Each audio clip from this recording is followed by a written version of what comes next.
Hello, everyone. Welcome to Wicked West Books. My name is Meg, and today we are talking about books that I have read because of social media. Last week, I talked about books that are very popular on social media that I won't read, so I figured we should balance that out just a bit with books that I have read from social media and my opinion on them. So, the first one that I want to talk about is The Selection by Kiera Cass. This is a kind of alternative future wherein America has a prince. Is it America?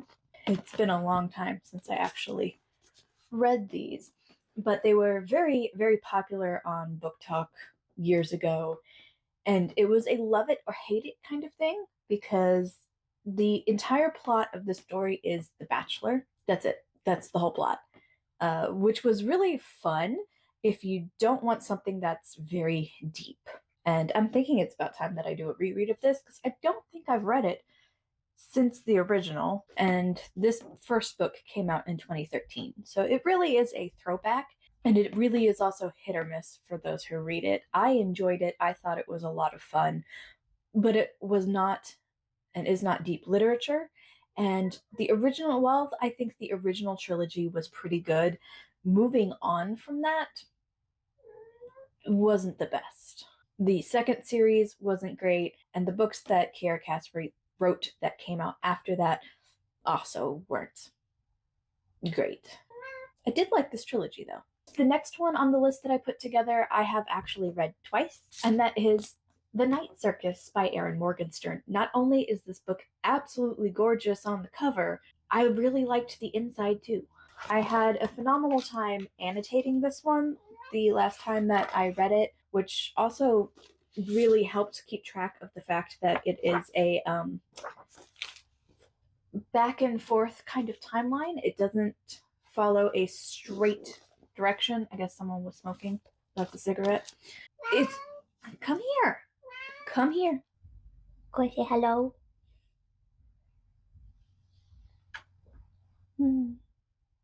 Anyway, this book is about a young boy and a young girl who get taken on to learn how to do magic, and then they are set loose in the circus to do a contest that they absolutely do not understand the rules of. It has some very beautiful storytelling and a slightly ambiguous ending, and I really, really enjoyed this one, and annotating it just made it all the better. The next one on the list kind of falls in the same place as The Selection, and that's Red Rising by Pierce Brown. I really enjoyed the first three books in this series. It starts off with someone who is at the very bottom of a political food chain, and the people who are doing a uprising choose him to be their leader, kind of, to be the face of the uprising, and he gets turned into an elite and is put into an arena to survive and see if he can actually take his position in the higher ranks in order to help overthrow them at a later point in time. It is sci-fi, and it is really a very good trilogy. I really enjoyed it. I've read it a couple of times. After book 3, though, I didn't like it. It felt kind of like there was one writer for the first season, the first trilogy of a series, of a show, and then you move on to season 2, and the writer for season 2 knows where the plot is supposed to go, but gets there in his way and not the way that the first writer did. It just felt a little off to me, and there are many people who absolutely love the books that come after this trilogy.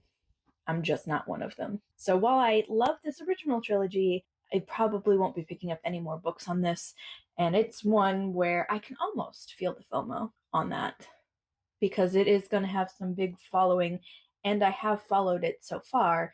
I just did not like the way the last book went. I picked up this next book for two reasons. One, of course, being social media, the other being that this is my sister's favorite author, or at least was her favorite author. I don't know if she's changed that, but that book is Scythe by Neal Shusterman. I have read the trilogy. I need to get the fourth book because it's one that I will continue reading in. It was a fantastic, different view of the world when death has stopped, but we still need to keep the population somewhat under control.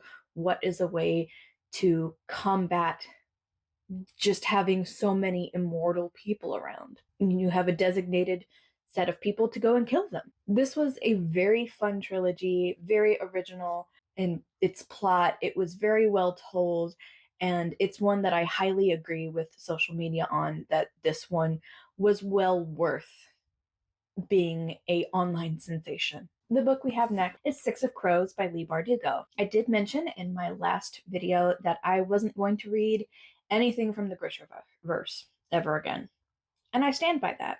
But I did really like the Six of Crows duology, the characters, and I love a good heist and all that together in a fantasy world that, even though I don't like what was done in the main series of it, is still, I think, well put together.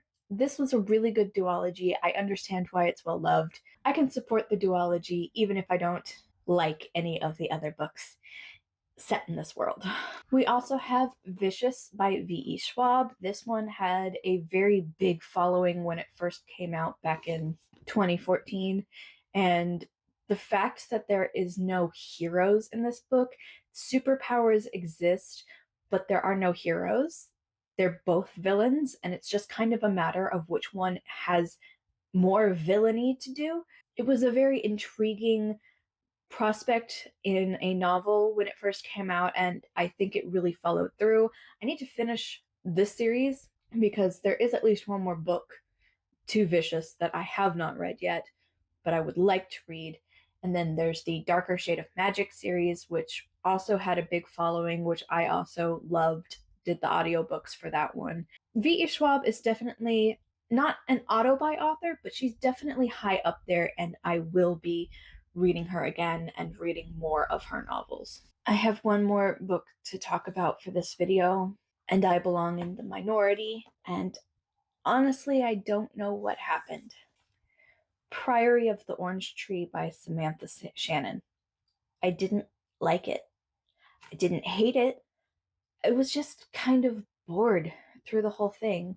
And I don't know how that happens because I loved the Bone season. I reread it recently, and I love the Bone season by Samantha Shannon. And this is sapphic, and it's dragons, and it's fantasy politics, and I was bored. And I don't know how that happened. It might have been timing. It really might have, but I tried with this one. I really tried. It's a gorgeous book, but it didn't really do anything for me. And that's so unfortunate because it does have a huge following. People love this book, and I get it, but that also wasn't me, unfortunately. So that's going to be it for this one. I am actually kind of nervous about this. When I decide I don't like something, I can be judged for that just fine. But I wanted to like Priory so much. I really, really, truly did. And I didn't. And that one does kind of make me a little bit sad. That's going to be it for this video. I hope you guys enjoyed it. I hope you guys enjoy the new background. I just rearranged everything today, and it's more or less exactly where it's going to be for the rest of the year until probably next year when I decide to move things around again, because it tends to be what I do. If there is a book that social media made you read, whether you liked it or hated it, please let me know in the comment section below. Like this video if you liked it. Feel free to subscribe to my channel if you have not done so already. I will be posting another video next week. The rearrangement video is also coming. Have a wicked day.